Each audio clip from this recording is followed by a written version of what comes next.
Ah, Magandang umaga po sa ating lahat, mga ginigiliw, mga minamahal ng Panginoon. May pag-asa po sa Panginoon, mga ginigiliw. No? Ang ibabahagi ko po sa inyo sa umagang ito ay bigyan po natin ng pamagat na sino nga ba ang matatalino sa paningin ng Diyos? Who are the wise in the sight of God?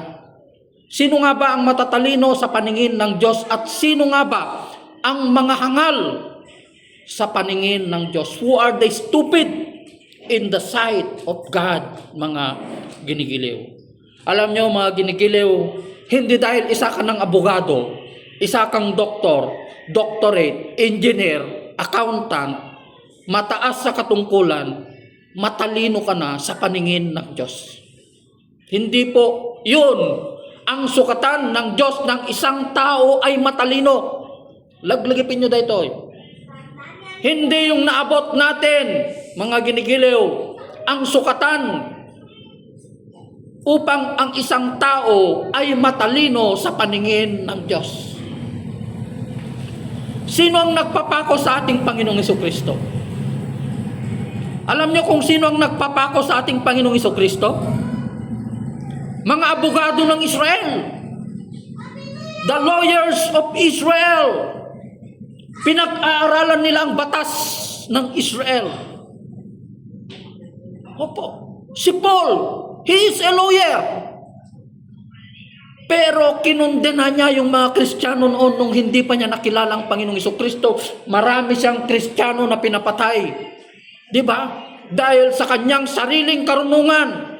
Pero, nung natanggap niya yung karunungan na galing sa ating Panginoong Jesucristo, nagbago ang kanyang pananaw, nagbago ang kanyang prinsipyo, mga ginigiliw, dahil ang karunungan sa mundong ito, ayon kay Pablo, ayon sa ating Panginoon na binigay kay Pablo, ito ay kahangalan, stupidity, stupid. Alam niyo ang ibig sabihin ng stupid sa English Dictionary? Lack of common sense, lack of knowledge, lack of wisdom, lack of insight. Alam niyo kung sino yung mga matatalinong tao ngayon sa mundong ito? Yung mga matataas ang posisyon, matataas ang pinag-aralan, pero yung kataasan ng pinag-aralan nila sa mundo, ginamit nila ito sa kasamaan. Sino ang mga involved sa mga bilyon-bilyon na yan? Iba yung mataas ang pinag-aralan. Hindi sukatan yung magaling kang mag-Ingles. Diba? Magaling kang magsalita sa harapan ng tao. Hindi po yun ang sukatan ng Diyos ng katalinuhan ng isang tao. Katulad ng mga nagpapako sa ating Panginoong Jesucristo ng mga abogado, nag-aral ng batas ng Israel. Alam niyo yung Sanhedrin, yun ang Supreme Court ng bayan ng Israel, yung mga Hudyo na yan. Pero yung kanilang karunungan, ito ang nag-lead sa kanila upang bumagsak ang kanilang sinasabing sila ay matatalino sa kanilang paningin, sa kanilang sarili, mga ginigiliw. Sala ay ibinagsak ng Diyos, mga ginigiliw. Kaya, kung ang isang tao, hindi dahil magaling na siyang magsalita sa harapan, matalino yan sa paningin ng Panginoon, hindi po. Marami rin yung ang galing magsalita, daldal ng daldal, pero walang kwenta yung sinasabi niya. Walang kwenta. Marites, sabi nila yun, di ba? Kasi walang laman. Gumagawa sila ng kwento na walang katotohanan. Dahil ang katotohanan lamang ay galing sa salita ng Panginoon. Sino ang matatalino naman sa paningin ng Panginoon? Who are the wise in the sight of God? Alam niyo kung sinong matatalino? Kayo, tayo. Bakit? Dahil nasa atin ang kaisipan ni Kristo. And Jesus Christ is the wisdom of God. Kung taglay natin si Kristo sa buhay natin, tayo ang pinakamatalino, daig pa natin ang nag-aral sa anong pinakamataas na pinag-aaralan sa buong mundo? Anong school na yun? Sinulat ko Harvard. Daig pa natin ang nag-aral sa Harvard University. Kasi yung karunungan natin, yung insight na yan, common sense na yan, galing yan sa Diyos. Kaya lahat ng plano natin, ginagabayan ng Panginoon, may patutunguhan. Di ba? May patutunguhan, may direksyon yung plano natin sa buhay. Saan napunta yung karunungan ng mga taong sinasabi nila na matatalino sila, abogado sila? May mga nabilanggo, di ba? Dahil ginamit nila yung karunungan sa mundong ito sa kasamaan. Di ba? Dahil sa kasamaan, ginamit nila sa kasamaan yung karunungan na meron sa kanila. Kaya nga, alam nyo, kahit hindi nakapag-aral yan, kung nagbabasa ka ng salita ng Panginoon, para sa akin mga ginigiliw, mas matalino ka pa sa abogado. Mas matalino ka pa sa isang abogado. Dahil nasa iyo ang pag-iisip ng ating Panginoong Hesukristo. Mga ginigiliw. Kaya, sa mga Hudyo, sa mga taong nawala, ito ay kahangalan. Di ba? Yung sinasamba natin, yung naipako sa krus. Akala na stupid. Tayo daw ay stupid dahil sinasamba natin ang isang tao na naipako sa krus. Yun ang paningin ng mundo sa atin. Di ba? Yun ang sinasabi niya po dito sa Corinthians, mga ginigiliw. No? Sabi niya po sa Korinto,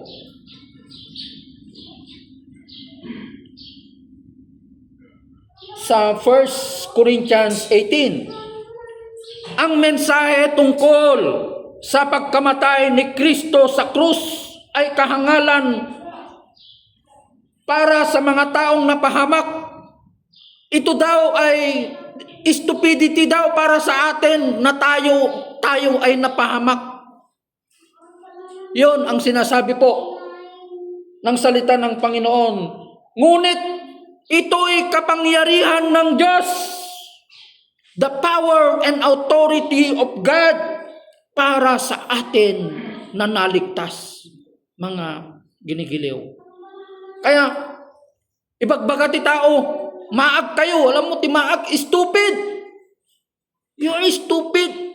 Yung sinasamba nyo na yan, mahirap na tao na ipako sa krus.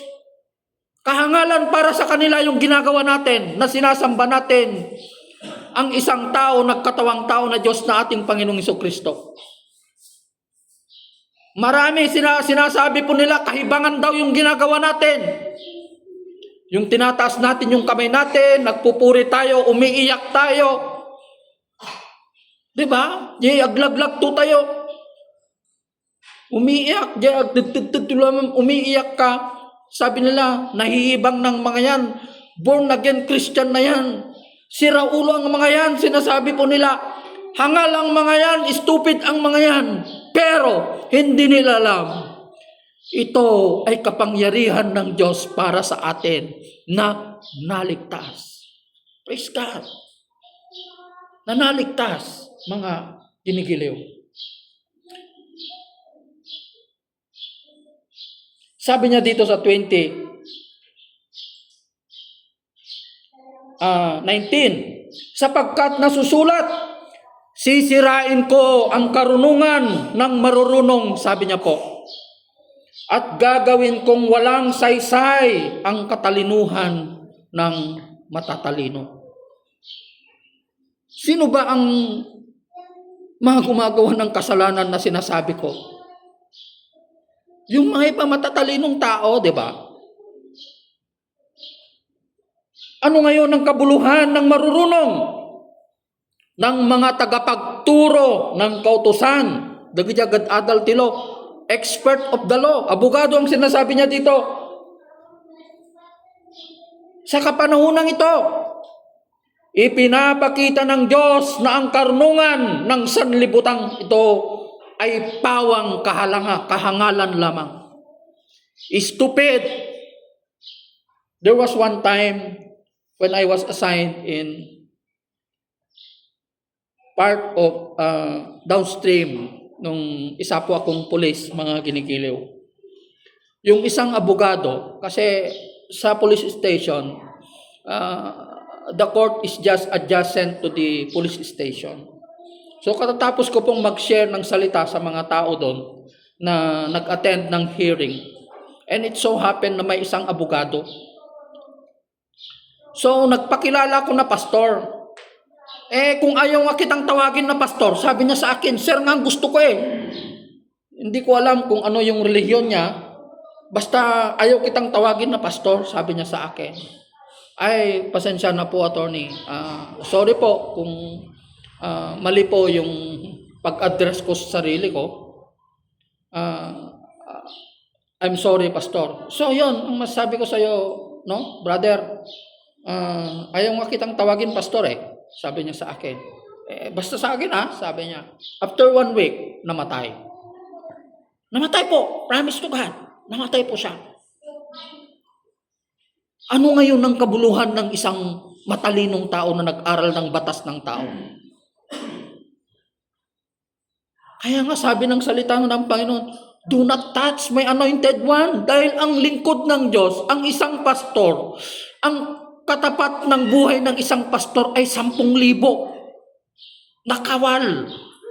Yun ang sinasabi niya kay David. Si David ay isang pastol. Kaya ang pastol, ang buhay ng pastol ay mahalaga sa buhay ng Panginoon. Dahil sila ang tagapagpahayag ng kanyang mensahe. Sila ang ginagamit ng Diyos upang ipahayag niya ang kanyang mensahe sa mga tao. Tapos, mamaliitin mo lang ang isang pastor. Di ba? Kaya, hindi pa umabot ng isang 1 week na matay. Mga Ginigiliw.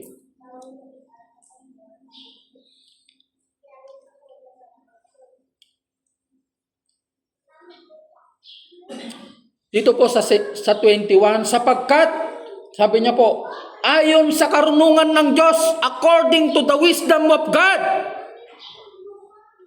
hindi niya pinahintulutang siya'y makilala ng tao sa pamamagitan ng kalinang karunungan.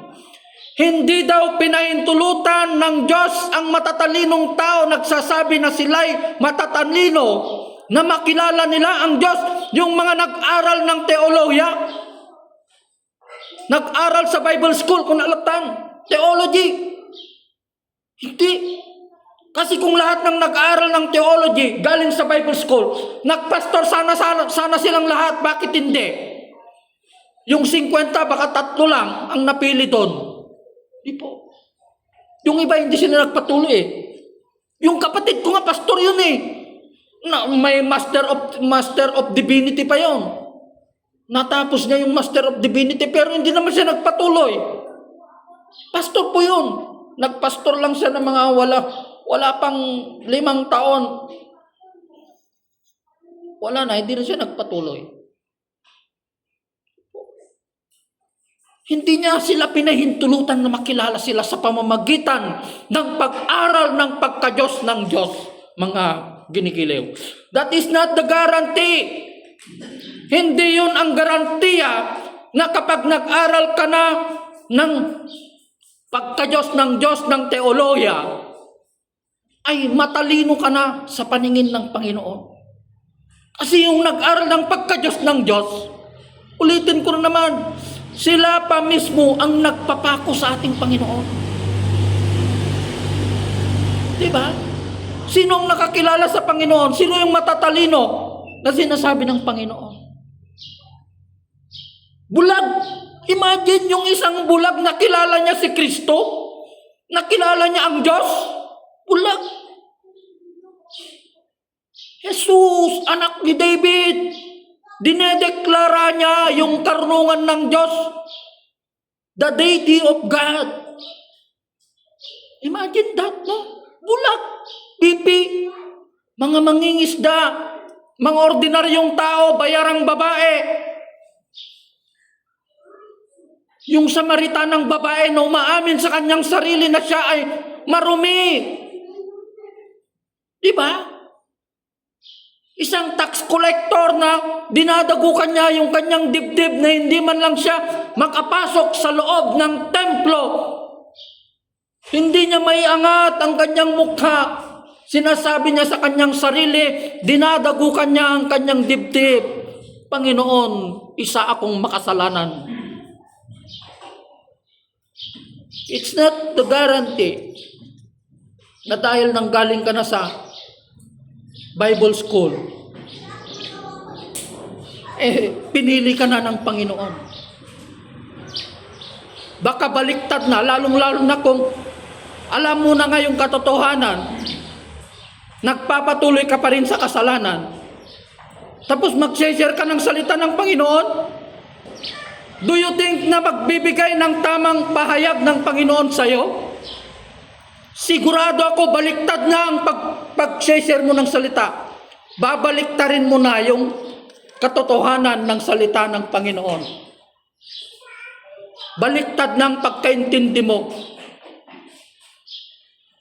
There was one time na may isang pastor na nag-share. Pero yung pastor na ito, parang hindi na siya interesado na maglingkod. Tapos nung napagbigyan siya, dahil meron lang siya sigurong masabi, nagsalita din siya. Na sabi niya,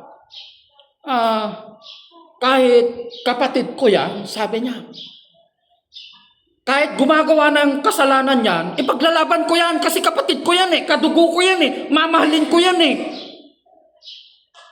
Mali na yata itong pagkaintindi niya sa salita ng Panginoon, sabi ko. Mali na. Oo, correction is better than rebuke is better than secret love, sabi niya. Oo.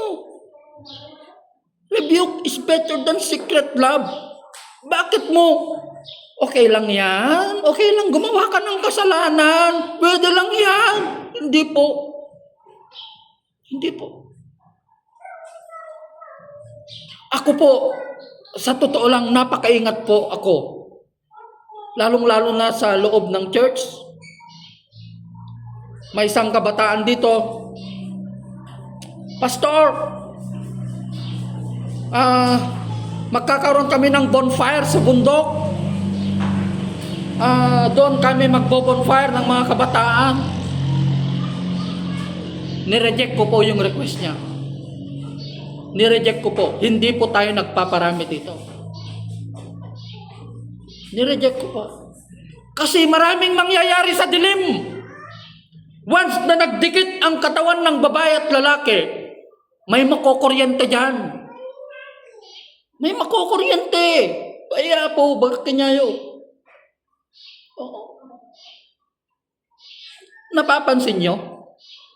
Ako rin ito rin sa akin.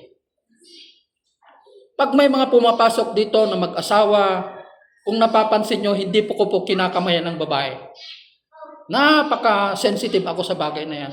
Ang kinakamayan ko lang, yung lalaki lang talaga. Malaksid. Pwera, yung mga anak-anakan ko dito, marami naman akong anak-anakan. Sensitive po ako sa mga ganyan na bagay. Lumalayo po ako, dumidistansya po ako sa mga ganyan na bagay. At ayaw ko rin na magkasama ang babae at lalaki sa pagmiministry. Kung mag-asawa, pwede. Pero kung may kasamaan sila, ay na grupo, pwede yun. Iniingatan natin yun. Yung iglesia ng Diyos. Diba? Kasi, sa akin testimony ko po ito. Ito ang covenant ko sa Panginoon. Kasi dati, womanizer ako. Kaya sabi ko, nung gumawa ako ng panata sa Panginoon, Lord, patayin mo na lang ako kung bumalik pa ako sa kasalanan. Kahit sa pag-inom ng alak, panigarilyo. Kasi nagsimula akong manigarilyo when I was only 13 years old. Natanggal ko lamang ang paninigarilyo when I was 40 years old nung nakilala ko ang Panginoon. Natanggal ko yung pag-inom, panigarilyo, lahat ng bisyo ko natanggal ko nung nakilala ko ang Panginoon. Hindi ko na binalikan yung mga bagay na yan. Bakit ko sisirain yung tiwala ng Diyos sa akin? Diba? Bakit ko sisirain yung kaligtasan na natanggap ko sa Panginoon? Mga ginigiliw. Naikwento ko na sa inyo yung New Year sa Kalinga. Hindi, pinoprotektahan ko yung kredibilidad ko sa Panginoon. Yung pamilya ko, nakipagsaya sila, sa salat, doon sila, tapos brum. Lord, bakit ako napunta sa lugar na ito? Sabi ko. Sinaperate ko yung sarili ko kasi ayaw kong, hindi mo pwedeng dalhin yung mundo ng Diyos sa mundo nila na ganun ang ginagawa nila eh. Diba? Mamuhay tayo ng kabanalan.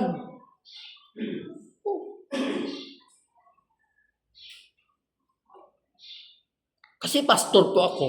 May tumatayo po ako sa covenant ko po sa Panginoon. Diba? Kaya nga, nung nagpicture kami, malalagay ko yung picture namin eh. Late ko nang napansin na nung harapan ng, although that is only alak ng babae, hindi ko na napansin na i-post ko na, may alak pala dun sa harapan ng lamesa. Diba? Siyempre yung mga tao, nagpicture ni pastor, may alak din pala sa lamesa nila, baka sabihin nila, Diyos ko Lord, patawarin mo ako.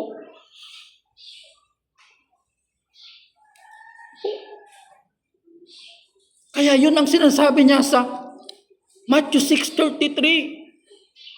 Seek first the kingdom of God.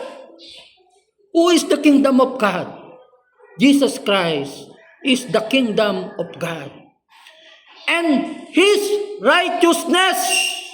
Ano yung righteousness ni Lord? The righteousness of God is the word of God. This is the righteousness of God.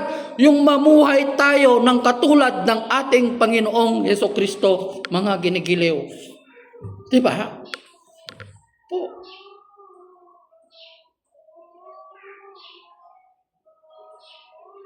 Kaya, yun ang matatalino sa paningin ng Panginoon. Kung nasa iyo ang salita ng Panginoon, kung nasa iyo ang ating Panginoong Jesucristo, ibig sabihin, nasa iyo ang katalinuhan ng Diyos. Hindi sukatan ang naabot mo, hindi sukatan yung mataas ang pinag-aralan ng isang tao. Alam nyo na yan, makinig kayo, magbasa kayo ng mga newspaper, sa mga posts, sa mga Facebook. Sino yung mga involved dyan? Diba? Yung mga matatalinong tao. Alam nyo, dito ako magtatapos.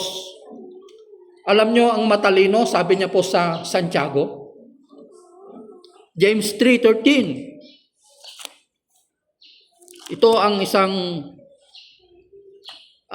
matalino na sinasabi pa ng salita ng Panginoon.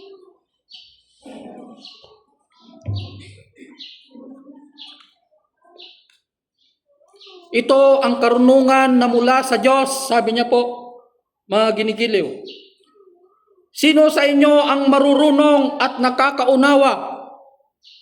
Ipakita niya ito sa pamamagitan ng wastong pamumuhay. Gusto nga panagbiag na bunga ng kapakumbabaan, humility, humbleness. Ngunit kung ang naghahari sa inyo, sa inyong puso ay inggit at makasariling hangarin. Hindi nyo ba alam ang inggit ay isang klase ng Diyos-Diyosan?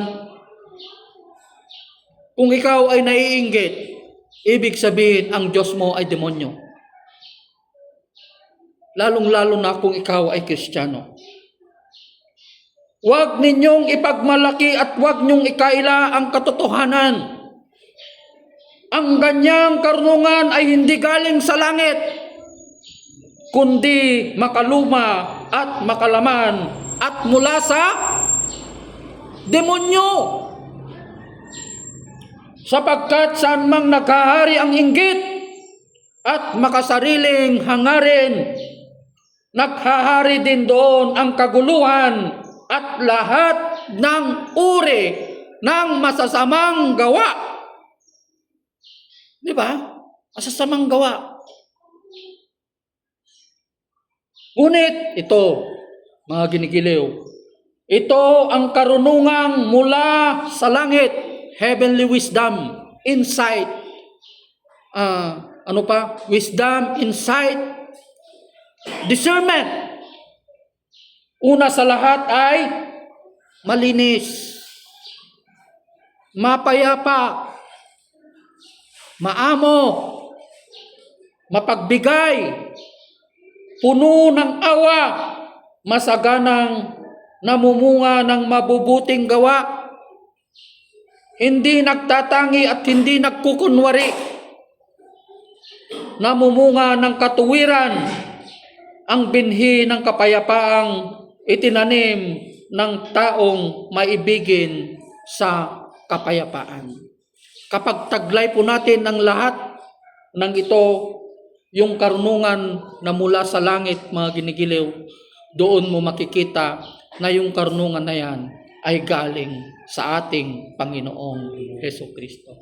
Magandang umaga po, pagpalain po ang salita ng Panginoon sa ating buhay, mga ginigiliw. God bless everyone.